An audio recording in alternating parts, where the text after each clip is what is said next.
Hi there, welcome to my channel. If you're new here, my name is Laura Kay.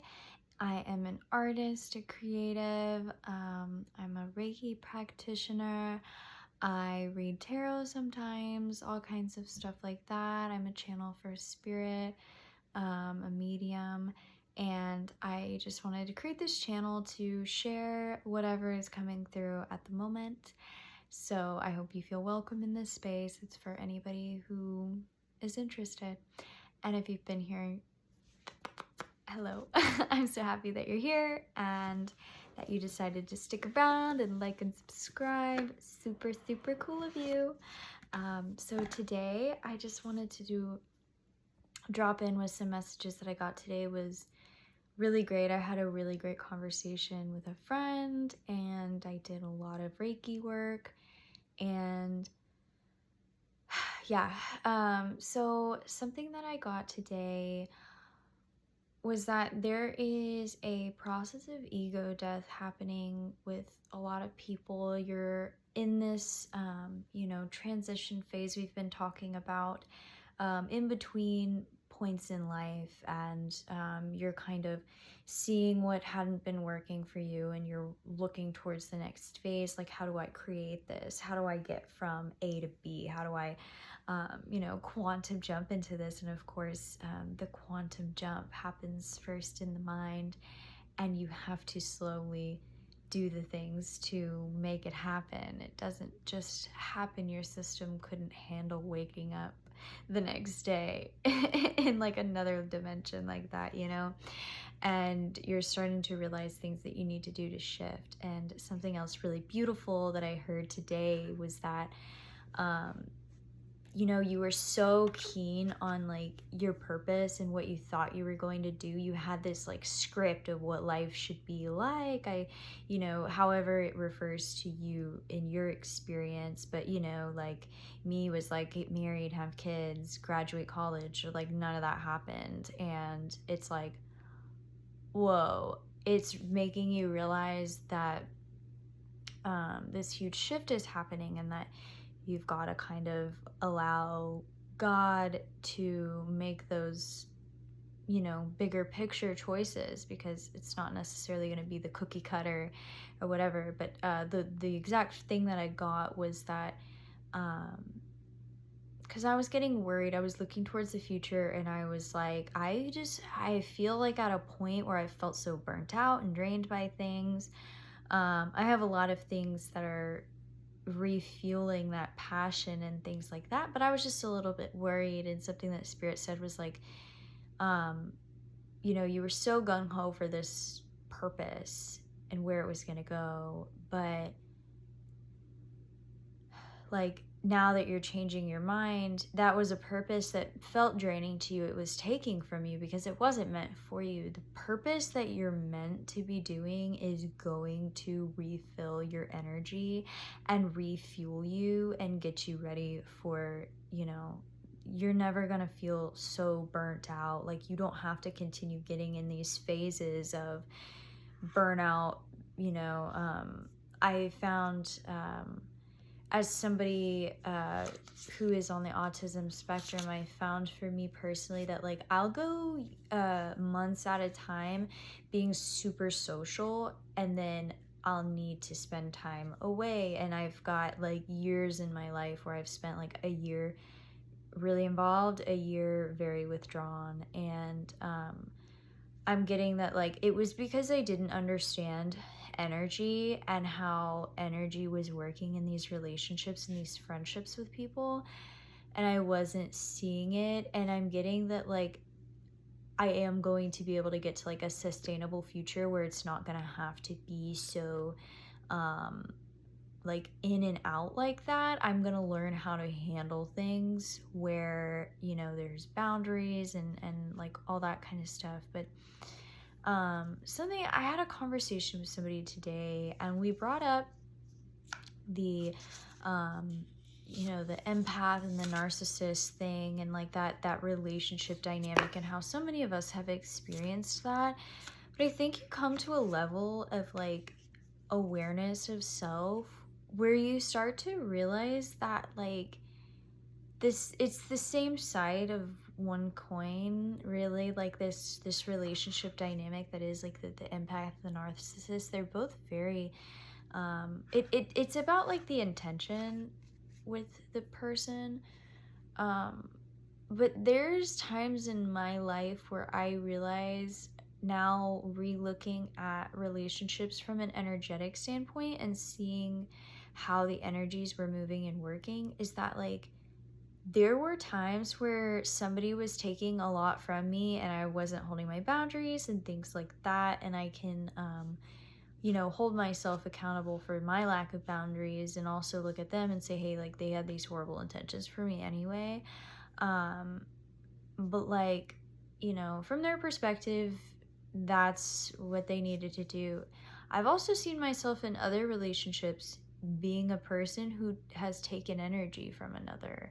And so I've seen myself be in both positions. And I think it kind of made me realize how like these labels that we're using to identify things can kind of keep us in separation further. And I've seen, after like a narcissistic relationships, I've seen myself develop these tendencies. And I wonder if it's, because I am somebody who is autistic on the spectrum, if I'm taking too many of these like qualities of this person, because I am like like a little sponge sometimes. I have been in the past. I'm learning how to like filter filter that sponge, I guess. It doesn't work in my head visually, but you know what I mean. I'm getting better at that, and Reiki helps with that a lot. A lot. So I just thought that was like something that I wanted to put into the field a little bit, like to have a conversation about, because like I have a hard, like I don't want to put so many labels on other people who aren't me on their mental state, because I've seen myself be in so many different mental states. And sometimes I think that's just like part of this like depth of spiritual awakening journey, that like you're going to take on so many different masks and things like that. And it's all a big show we're acting in or whatever. But like it's just really interesting, and something that I just wanted to like open the floor for more conversation. If anybody wants to talk about their experiences in the comments, I would love to hear more on how you feel about these topics, because it was a beautiful conversation that I had with a friend today, and I just really enjoyed that. But yeah, I'm starting to really feel at a confident place in guiding other people. And I always have been, but like lately I'm just really starting to see the impact that I can make on people. And even in such a small moment, like the little moments that you have with like strangers, or these little mundane moments that like you wouldn't expect to be so meaningful. It's like I've started really placing meaning in those moments and really like putting purpose into everything. I mean, it's like when you start walking into a room with like purpose, it's different. And it's like you start to realize that like I was sent into this space to be this right now.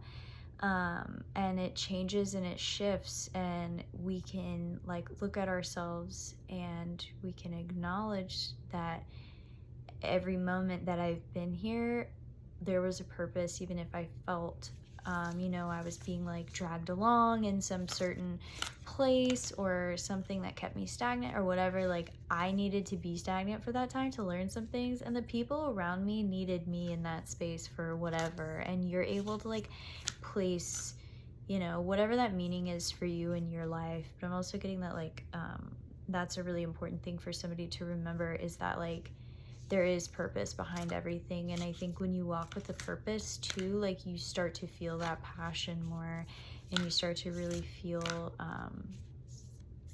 yeah, just like a deeper drive, man.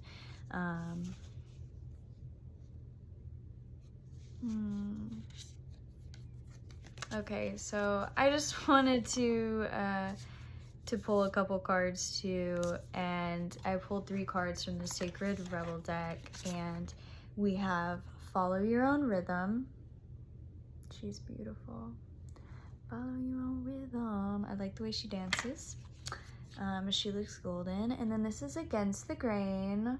Follow your own rhythm, against the grain. And I think it's like this spiritual journey, like keep going, keep embodying like all the different things that you need to embody to see, right? And like something that I'm also getting is that like shamans will like embody like different creatures, and that's like the vision quest. Oh my gosh, I don't know if I've talked about it yet on here, but I kept getting confirmations that like would say things about vision quests. Some random guy I was driving an Uber, like he kept talking about like Vision Quest as like a company that he was talking about, and I was like, whoa, I have heard that like term like 3 times in a row, and I was like, is that something for me? Because I was also seeing eyes everywhere. Anyway, I don't know if this is like the same thing as like embodying a certain animal to like exude a certain energy, but we even think of like in yoga and stuff like that, like you'll become a different creature to exude their energy and to become them basically, and it like enhances your perspective on life, being able to live in as that animal or in a moment, you know. And I don't know exactly what I meant with that. So, and then just channeling here. And then we got defend to the end the worthwhile, and she's embodying it. She's got this owl like as a crown, and the owl is wisdom, right? And we've got, so like together we've got Follow Your Own Rhythm, her dance, and then this girl's like a mermaid swimming, and I don't know why there's birds in the water, but it's also making me think of like this owl and like flying and like, you know, maybe being a bird in the water. It's like, it's making me think of your spiritual journey, and how like different birds, they're able to walk on land, they're able to fly up above everything, like they're able to see things from a different perspective, from that objective perspective and that like on the ground perspective. And so it's really telling me like how like to trust your guidance and your insights and your intuition, and like your claircognizance. When you just get a download and you just know something, like just allow yourself to speak and let it out, because it needs to be seen, it needs to be heard, and it needs to be felt. And I'm like preaching to the choir as I'm saying this right now. This is so beautiful. I love this. And she's like dancing, she's like swimming and flying, and it's like she's melding the elements of like water and air. And I always say like I've heard, I don't recall who said this, but it's like the like fish swimming in water, they don't see the water, they're just like in it, like we with the air. And it's like the, I think of like the air as being like spirit, and like it's all around, it's all surrounding us. But we've been at a place culturally where we kind of ignored some of the spiritual aspects of life and things like that. So we've gotten kind of like if there's like a blip, there's like a little block, like a veil in front of our eyes, where it's like it's right there, but because there's like something, we've got that like object permanence, you know. Okay, saying that about spirituality is like really funny, but it is. It's like sometimes if you can't see a thing, you're like, it's easier to avoid and to push away, and that's like the avoidance is like very like wounded masculine energy. It's very like just looking away, like as if it, whatever is not happening, when like it's not all about you. Like, it's not all about you. And man, sometimes, you know, we're raised in a narcissistic culture.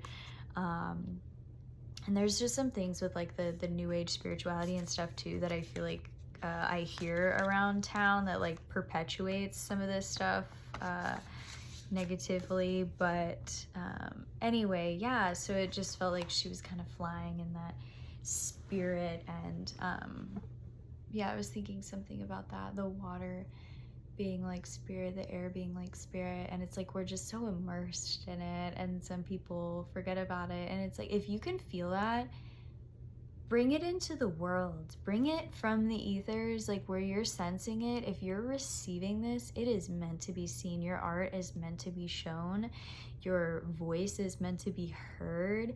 And if like I just, yeah, if in any way this like inspires you to share more of yourself, it is so important. Sharing our authenticity in this time is literally the most important thing, and we should be making space in our day to be sharing things. And now I'm sounding like my therapist, because my therapist is like, you need to put more of your poetry out, like you need to. I'm like, okay, girly. But like, you know, it's hard. It's easier said than done, but it's easier done than like sitting on it and waiting for it to happen or to just fall out of you. Like, you've got to make it happen. And that's the thing, is we talked about that wounded masculine being kind of like avoidant, kind of looking away from things. It's like, like I could, but like, it's like the running away when things get like really like tough. That is not like that. Like, healthy masculine energy does not walk away from things like that. It's ready to face it head on and get things moving and get things going and provide that stability and support that is necessary. And so yeah, maybe if you're feeling with that, yeah, I think that's the end of this message. We're already at 17 minutes. So if you made it this whole way, thank you so much for listening to this video, and just, yeah, allowing me this space to speak and to co-create with you. And if you resonate, I would love to hear more of your story and what this meant for you. Yeah, please like and subscribe. Thank you so much. Much love and many blessings. Bye for now.